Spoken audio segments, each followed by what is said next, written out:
Bonjour à tous, bienvenue à la prochaine session de vidéo Comment dessiner, qu'est-ce qu'on voit. Et aujourd'hui, on va parler un petit peu de différents perspectives axonométriques. On va les faire à partir des plans d'élévation. Avant, on avait fait les premières, nous avons fait à partir des plans au sol, disons.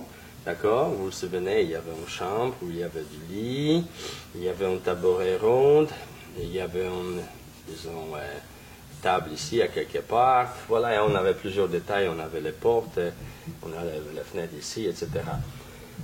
Mais, donc, à ce moment-là, vous vous souvenez, les perspectives axonométriques à partir des plans au sol, c'est très facile à faire parce qu'on choisit l'angle de notre élévation des murs. Donc, disons, moi, je choisis, quand vous vous souvenez, 45 degrés parce que je trouve ça les meilleurs. Mais bien sûr, si vous changez l'angle, vous pouvez voir beaucoup plus de haut, beaucoup plus aplati. Ça dépend. Donc, ça dépend de quel angle vous allez choisir. Donc, maintenant, à partir des plans au sol, les cercles ne changent pas, ils ne se défont pas, il reste toujours le cercle. Donc, si jamais je prolonge un petit peu la ligne, regardez, je fais juste le perfect circle, j'ai un meuble en cette perspective-là à partir des plans au sol. Et c'est la même chose la table. Si jamais je prolonge cette ligne-là, ok, je vais avoir les tables, voilà, à cette perspective-là, pardon, ici, voilà, et ici ça va être les pieds, voilà, comme ça. Et les lits, bien sûr,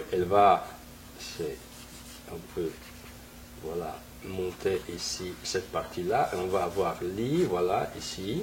Donc, nous allons avoir la dimension de lit, etc. Si jamais il y a un tableau, disons, ou s'il y a un, disons, cercle à l'intérieur, à ce moment-là, voilà, le cercle, d'accord, va suivre, voyez-vous, il va être déformé parce qu'il va suivre.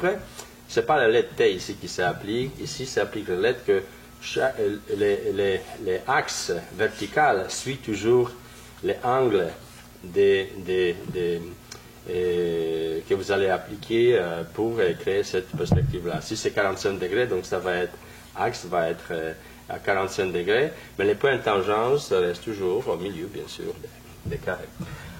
Donc, mais aujourd'hui, on va faire à partir des plans d'élévation. Et souvent, disons, les dessinateurs, quand on fait un projet, disons, on dessine quelquefois, voilà, les plans, à l'échelle, bien sûr, quand celui-là, d'accord, c'est toujours échelle, en 50, en 25, ou n'importe quelle, ça dépend de quelle échelle vous faites, votre planification, votre dessin technique, parce que c'est ce genre de dessin technique. Vous savez, ici, n'importe quelle mesure je prends, d'accord, disons de cette table-là, pour exemple, ça correspond exactement avec les vraies mesures dans l'échelle en 50. Donc, c'est le même principe ici pour les plans d'élévation. Mais disons, on va essayer de créer la même, d'accord? Vous allez voir maintenant. Maintenant, on va faire quelque chose de différent, parce que plan d'élévation, on fait les perspectives axonométriques, c'est un peu différentes façons. Donc, ça veut dire, on va avoir la même tableau ici, disons, dans les carrés, voilà. D'accord? On va placer ici les lits. Donc, les mesures, bien sûr, vous savez, ça c'est aussi à l'échelle. Hein? À l'échelle 1 à, je ne sais pas, 25 ou 50 ou n'importe quelle. C'est à vous de décider dans quelle échelle vous allez représenter l'espace intérieur. Et bien sûr, si maintenant, voyez-vous, les principes changent maintenant parce que ici, sur cette mur, sur la même mur, les cercles étaient déformés et suivi les 45 degrés axes. Voilà, de toutes les chambres, parce que toutes les lignes dans cette perspective, dans un et l'autre perspective, toutes les lignes sont parallèles à l'autre. Donc, si on revient à tableau, à ce moment-là, mon cercle ne va pas changer, ne va pas se déformer, il va toujours être cercle. Donc, n'importe qu'est-ce que vous avez en cercle, il va toujours rester cercle. La ligne, c'est ici. Disons, le tabouret, à quelque part, il est ici. D'accord? Et bien sûr, nous avons la table qui, disons, va être à peu près hauteur comme ça. Voilà. Voilà, il y a les pieds, il y a une table. Bien sûr, là, il y a les portes, mais on va, pour ne pas compliquer les choses, on va les dessiner juste simplement comme ça. Donc, regardez maintenant, si je veux, et ça c'est les pieds pour ce tabouret-là, d'accord? Normalement, je mettrai ce pied-là ici, et voilà, je vais avoir un tabouret, voilà, vu de cette perspective axonométrique, à partir des plans au sol. Ici, c'est à partir des plans d'élévation. Donc, comment on fait à partir des plans d'élévation? Le principe, c'est inverse que celui-là. Donc, ici, les plans d'élévation ne changent pas, mais on applique angle dans laquelle on veut travailler cette perspective-là. Donc, moi, je choisis toujours 45 degrés parce que je pense que c'est le meilleur angle pour représentation vraiment axonométrique. Mais bien sûr, tout est permis, n'importe quel angle. Juste souvenez-vous que, disons, si j'ai hauteur 3 mètres, donc ici aussi, je vais prendre la même mesure ici, j'ajoute ici, d'accord? Et maintenant, je connecte horizontalement et verticalement toutes les lignes, parce que chaque de ces lignes est parallèle comme dans cette perspective-là. C'est le même principe. Sauf que, regardez maintenant, si je vais commencer peut-être par le tabouret, parce qu'il est plus proche de cette ligne-là. Donc, à ce moment-là, si je prends les tabourets, donc comment je vais les faire? Je vais les faire comme ça, voyez-vous, quand je simplement prendre une boîte, disons, donc je vais dessiner premièrement les boîtes, à quelque part ici. Voilà, et je vais décider, voilà, il faut que ça corresponde un peu plus avec un rectangle parce que c'est un cercle. Parfait. Donc, maintenant, voyez-vous, l'axe de cette cercle va être ici, vertical, va changer. Il ne va pas être comme ça quand il était, bien sûr, sur le plan d'élévation. Il va être plutôt vertical ici. Mais ici, la verticalité change. Il s'aligne à cet axe des plancher que vous avez choisi. Donc à ce moment-là, les tangentes restent pareilles, d'accord, toujours au milieu. Bien sûr, vous pouvez vérifier ça, tout ça comme ça. Mais quand vous faites le cercle dans cette perspective-là, c'est le même principe, c'est juste que ça reverse à ça. Les principes sont pareils. Cette partie est pareille que celui-là, celui-là est pareil que ici. Donc maintenant, il faut juste, voilà, prolonger les choses. On applique la même ici, en bas, d'accord? Et notre tabouret va avoir à peu près cette forme-là. Maintenant, on part des lits. On aligne les lits là, ici. Donc, on va, c'est quoi? 1 mètre ou 1,50 ou quoi que ce soit. Si c'est 1,80 ou presque 2 mètres, donc on a grand king size. Voilà, lit. Donc, on applique ici. Voilà, on fait la même. Ça, c'est parallèle, parallèle. Toujours parallèle. Ici, vertical. On a notre... Donc, nous avons notre table.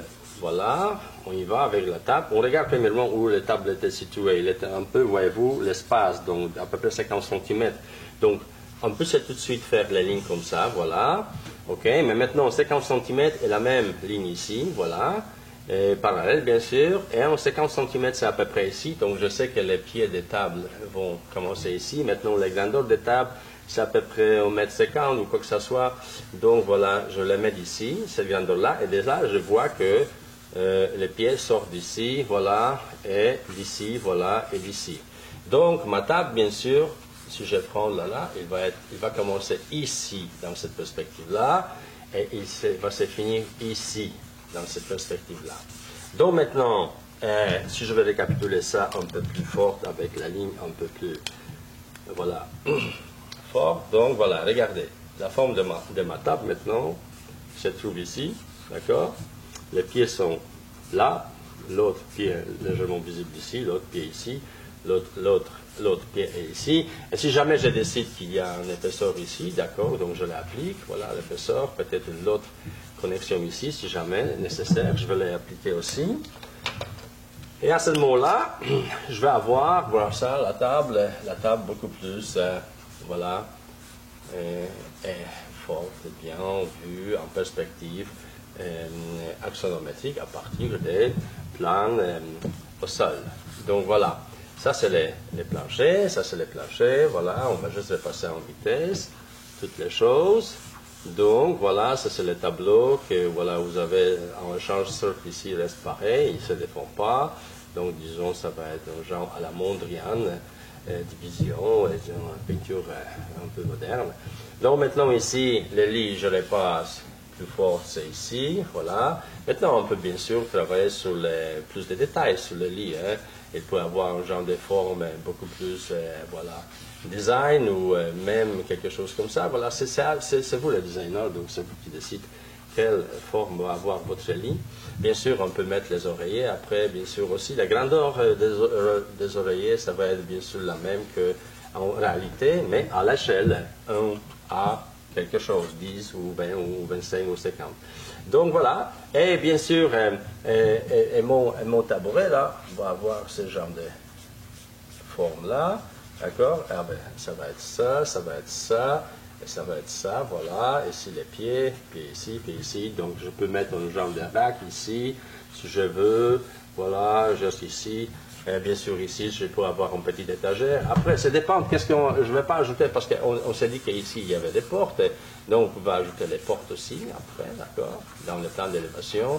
Bien sûr, ce qui concerne les portes, il n'y a pas grand-chose qui change. Ils sont toujours là, d'accord.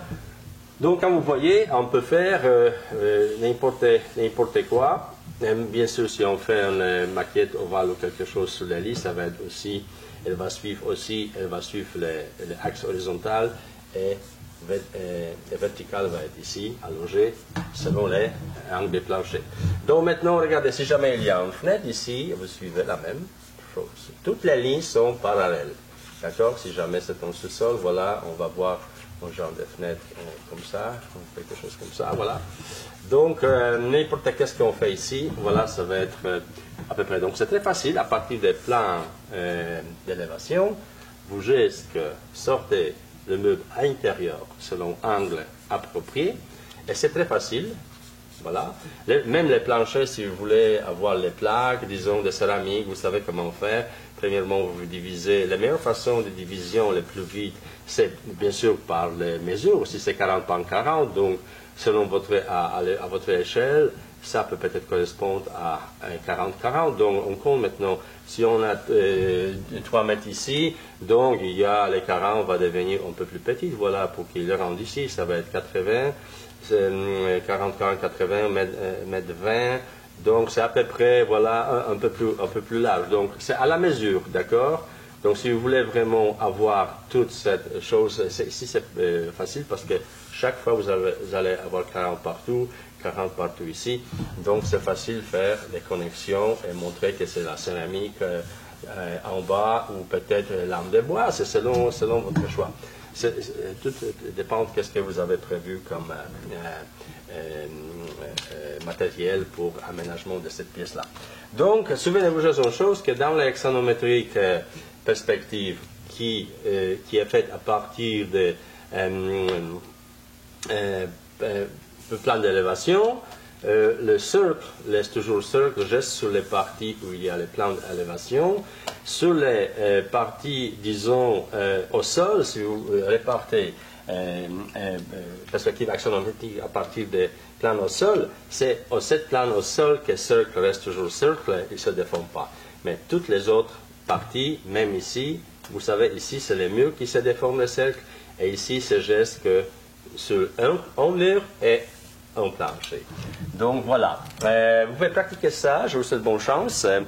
Et c'est une perspective très agréable, en particulier pour les professionnels qui veulent vraiment montrer les clients, même pas juste les clients, mais comprendre eux-mêmes qu'est-ce qu'ils vont faire dans l'espace et avoir un peu plus perception réaliste des aménagements, des détails, etc. Bien sûr, tout le meuble, il faut que ça soit dessiné à la forme exacte. Donc, si jamais c'est rond, donc vous voyez, il faut diviser la table au milieu ici, voilà. Et on fait la déformation, bien sûr, après, voilà, voyez-vous, c'est le même principe. Des points de tangence, on fait connexion pour avoir une déformation des ellipses parfaites, des cercles parfaits, voilà. Dans cette perspective-là, la table va avoir forme beaucoup plus elliptique à ce moment-là. Mais, bien sûr, on va revenir à ça encore plusieurs fois dans différents sujets que je vais parler au niveau des perspectives, des présentations en perspective des différents objets, etc. Donc, je vous souhaite bonne chance et un plaisir à la prochaine fois. Merci, au revoir.